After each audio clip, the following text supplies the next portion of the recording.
Nice. Oh, yeah. So if Zach had asked me to speak at a United service for any other reason, at any other period in my life, I would have laughed and said no. And if Zach had asked me to speak about almost any other topic, I would have laughed and said, that's my nightmare, no.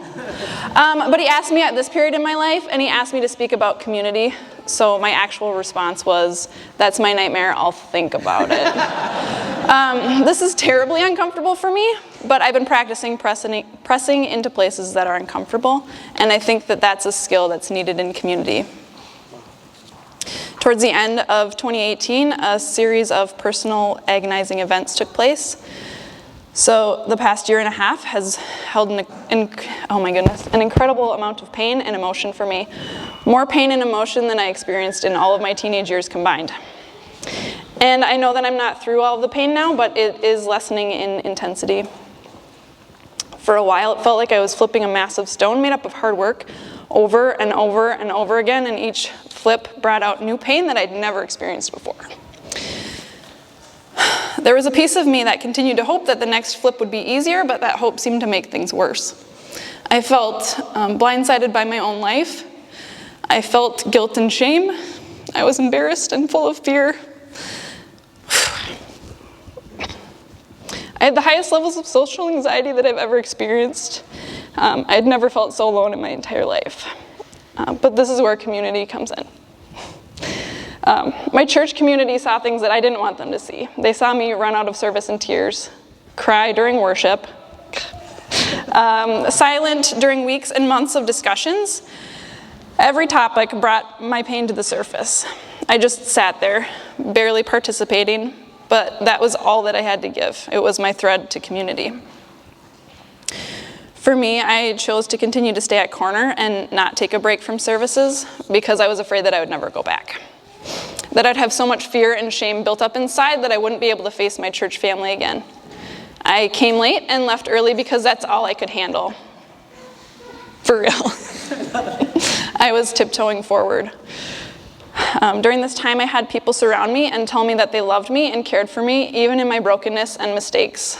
I had to rebuild my trust in every friendship. And that wasn't on their end, that was on mine, because I was so afraid that everyone would only see my shame. I had to figure out who felt safe for me again. That journey was not a straight line.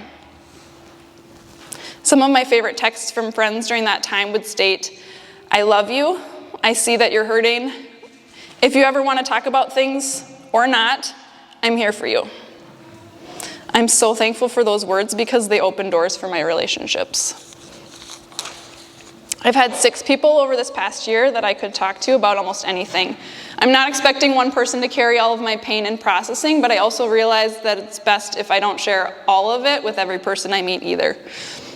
Once I told Jess and Dave Hilden that I was afraid to have them leave on a weekend trip.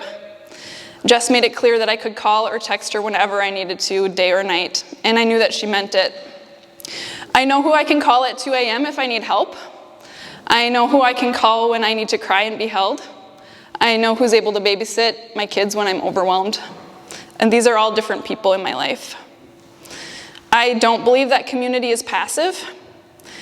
Community can be messy and inconvenient, and I don't know if it's possible without vulnerability.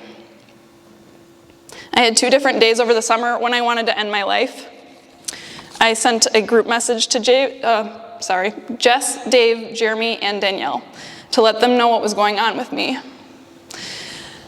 Telling them about it broke off my shame, but it wasn't easy or comfortable. I didn't want to admit what I was dealing with, and I didn't want to pull them into my darkness.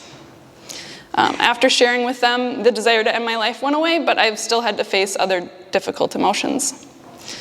Ecclesiastes 4:12 states, though one may be overpowered, 2 can defend themselves. A cord of 3 strands is not quickly broken. Because of my community in the last year, I've laughed so hard. I've accepted more of who I am. I've pressed into areas that I didn't want to face. I've been able to survive, and I've been able to live. Galatians 6:2 says, carry each other's burdens, and in this way you will fulfill the law of Christ.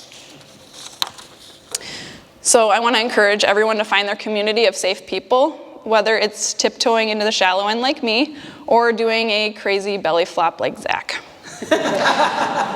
So my questions are, how can you find community or deepen the relationships in your community in this season? And who can you be completely real with? The end.